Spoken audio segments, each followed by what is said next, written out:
Школьники 8-11 классов и их родители. В первую очередь именно для них Центр занятости и управления образования уже традиционно проводят ярмарку вакансий. Вопрос, кем быть, кем стать, он очень важный в жизни каждого человека. Вот сейчас каждый из сидящих в этом зале ребят наверняка уже задавался этим вопросом. И как раз вот такие мероприятия, как ярмарка профессий, они призваны для того, чтобы помочь вам определиться в будущем выборе.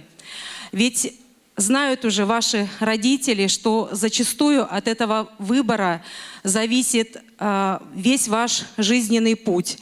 У школьников уникальная возможность посмотреть презентации крупнейших учебных заведений республики. Съехали сюда представители УГТУ, Сыктывкарского госуниверситета, Ухтинского медицинского колледжа и Сосногорского технологического техникума. Тут же и работодатели. Например, газовики сегодня в поисках пожарного, машиниста технологических компрессоров и монтера по защите трубопроводов от коррозии. У нас много наглядных пособий, в частности, это трубопроводная арматура.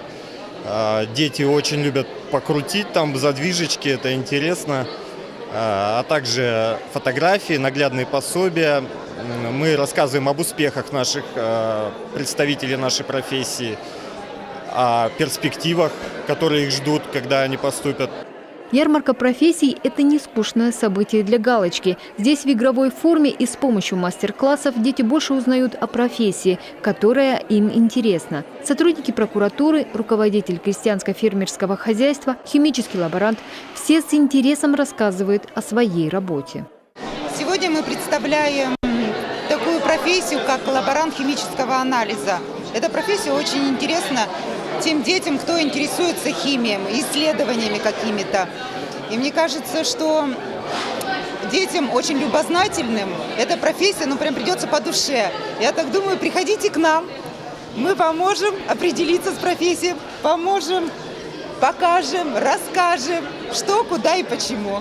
На ярмарке каждый смог пройти экспресс-тестирование по профессиональной ориентации и получить буклеты образовательных учреждений, в том числе и тех, представители которых сами приехать не смогли. Елена Кононова, Александра Родионова, Илья Пузанов, телеканал Юрган, Вуктыл.